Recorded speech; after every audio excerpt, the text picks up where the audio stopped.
Here with head coach Anna Nimz. Lady Demons back at home this week for a pair of games. Southeastern on Thursday, New Orleans on Saturday. And coach, I know you talked a little bit about the magic of Prather Coliseum after Saturday's win against Commerce, but it really is something special. And like I said, we won 5 straight at home, 9-2 this year here at Prather, and it's a factor. It really is a factor, and it can be a factor again with our 3 remaining home games. Yeah, I mean, you definitely hope so. The girls obviously are finding comfort at being at home. They're the band, the cheerleaders, the dancers, the fans. I mean, everybody's really bringing it, and I think the girls feel that kind of love definitely when they're at home. And so I think they've done a good job of showing up quick, playing hard for 40 minutes, and they've really capitalized on that opportunity. So definitely hopeful that we can continue that moving into this week, with the 2 home games. Obviously, that win against Commerce was big in a lot of ways. Snapped a little road struggles. Big win just as we get close to the end of the season.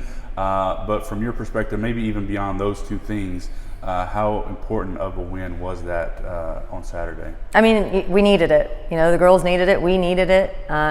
It's hard to suffer too many losses in a row and start to, you still got to be able to believe. And, so I think that game was just that break in those losing, or that streak of losing that we needed, because we needed something. They needed the confidence. And unfortunately, sometimes you got to prove it to them that they're good enough. And I think they came out and they showed it that night that they're good enough. And so I hope that just propels them forward with their own confidence and their belief in themselves.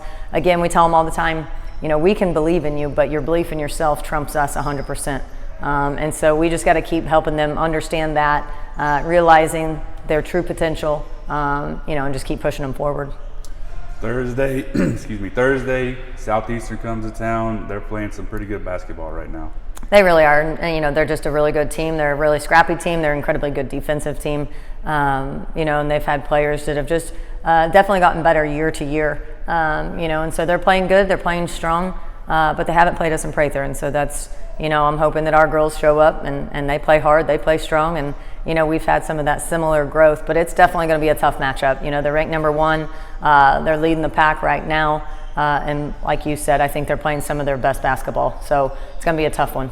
They scored 90 points against Nichols in their last game. They've shot over 48% in like 5 out of the last 6 games. What makes their offense so dynamic? I think they're just an incredibly quick team. They're a force. They have inside. They have some, they have great perimeter game, mid-range game. They've got a good inside pact. So they're just pretty versatile, but I think it's typically their defense that's stemming that offense. They apply a lot of pressure. They guard up, they guard their yard, and so I think they're forcing quite a few easy buckets for themselves. They're around the rim. But again, I think they're in a system, they run their system, and coach has done a good job over the handful of years just cultivating that. And so, you're fighting not only just great talent, but you're fighting a program right there. So she's done a good job. Sort of ancillary, maybe not the right word, but along with the games this week, 2 special sort of things coming up. We got Fort Cancer, which is always a huge initiative for the entire athletic department. Couple thoughts on that? I think we're doing St. Jude again this year, or we're going to partner up with NRMC, okay. And so it's a really exciting opportunity to partner up with somebody that does so much for us here in the athletic department at NSU. And so we partnered up with them with the opportunity to still provide the funds towards children's cancer. And so it's kind of twofold, and just excited to bring awareness. It's always something that's near and dear to everybody's heart, but celebrating all cancers, and not just one cancer, but just an all-encompassing. I think every single person's been affected by it, and just honoring the people that have fought or are fighting, or maybe lost that fight. But we just want to, send up prayers for them and raise awareness and funds, hopefully. And then the other thing, Saturday we'll be celebrating a couple of seniors, doing it before the last home game because of scheduling and that sort of thing. But Candace Paramore, Kelsey Thaxton going to be honored on Saturday for their careers. Obviously, Kelsey had a huge career at LSUA. Candace the past couple of years here. But talk about them for a second. It's going to be bittersweet. Obviously, we hope to have a lot of basketball left even after celebrating them. Definitely wish that we could have had both of those kids in our program for 4 years. I think they're just tremendous human beings. Candace just coming off celebrating her 1,000th point plus here in this last game. And Kelsey obviously is one of the best, one of the best shooters in the state of Louisiana. And so it's been an honor to coach both of them. Kelsey's one of those kids that she does it all right. She works her tail off. And I know her minutes have been different than what they were at LSUA, but I think she faces every single day with a can-do attitude. I know that may sound silly, but just a blessing to be around. And then obviously Candace has had a really good two-year career here. Has brought a lot of fight to the program and continued to help elevate it, as has Kelsey. So both are a blessing to coach.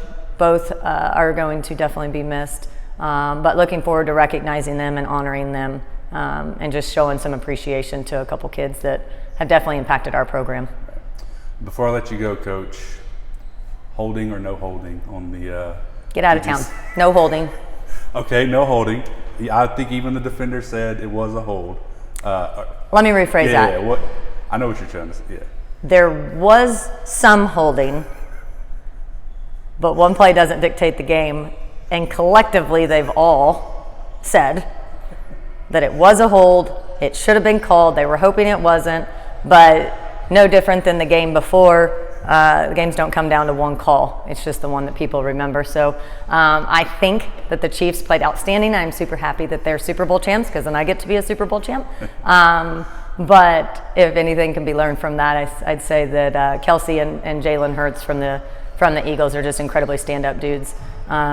They're the epitome of handling adversity with class. So lots to be taken from that. But the number one thing is go Chiefs. All right. Thanks so much, Coach. Thank you.